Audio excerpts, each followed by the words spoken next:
Hello மச்சான், இது எந்த ஊரன் தெரியுமா? மட்டக்களப்பா. இஞ்சால பாரு மச்சான், தண்டவாளம் தெரியுது. ஏரியா திசை வீரசிங்கமா. இஞ்சால போனா நீட்டுக்கும் பாலஜனையாம். இந்த பக்கம் பாரு சதோஜாவாம். அதுக்கு முன்னாடி ட்ரெயினிங் கொலிச்சாம். இந்த இஞ்சால போனா ரயில்வே அவடத்தான் இருக்கு மச்சான், தெரியுமா? மட்டக்களப் டவுன். அதுக்கு பக்கமா ஒரு காணி ஒன்று கொடுக்க போறாங்களா மச்சான், பலவு.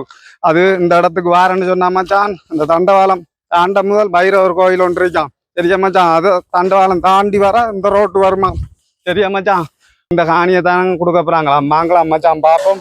2 பக்கம் வீடாம், இஞ்சாலையும் வீடாம். இந்த பக்கம் அப்படியே போக வேண்டியதான் பாருங்க. பெரிய கேட்டா மச்சான், கிட்டத்தட்ட இது 12 அடி கேட்டுவான். 12 அடி இருக்குமா. இஞ்சால பாருங்க, வளர்ச்சி மதில் மச்சான், பார்த்தா தெரியும். அங்காலையும் வளர்ச்சி மதில், இஞ்சாலையும் கட்டிருக்காங்க. பின்பக்கம் அந்த சைட் பக்கம் ஒரு துண்டு மதில் இல்லை மச்சான், சரியா?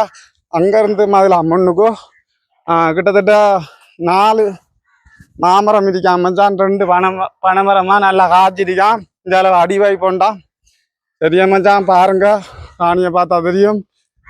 28 பேஜ் இருக்கு மச்சான், சரியா? இது வந்து மச்சான் மட்டக்களப் டவுன் திசை வீரசிங்கம் ஏரியாவில் இருக்கு. முன்னுக்கு இது சதோஷா, அதுக்கு முன்னுக்கு ரெய்னிங் கொலிச்சாம்.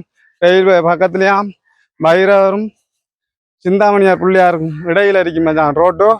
அதை பிடிச்சி வந்தேன்னு சொன்னா இந்த காணி வருமா. இந்த வளவு தேவையானக்கள் தொடர்பு கொள்ளலாம் மச்சான். நல்ல இடம். 28 பேஜ் இருக்கு மச்சான். ஒரு பேஜ் எவ்வளோ உண்டு உங்களுக்கு சொல்லுவேனாம், நம்பரை போடுறேனாம், நீங்க தொடர்பு கொள்ளுங்க, சொல்றேனாம், சரியா மச்சான்? பாருண்ணா.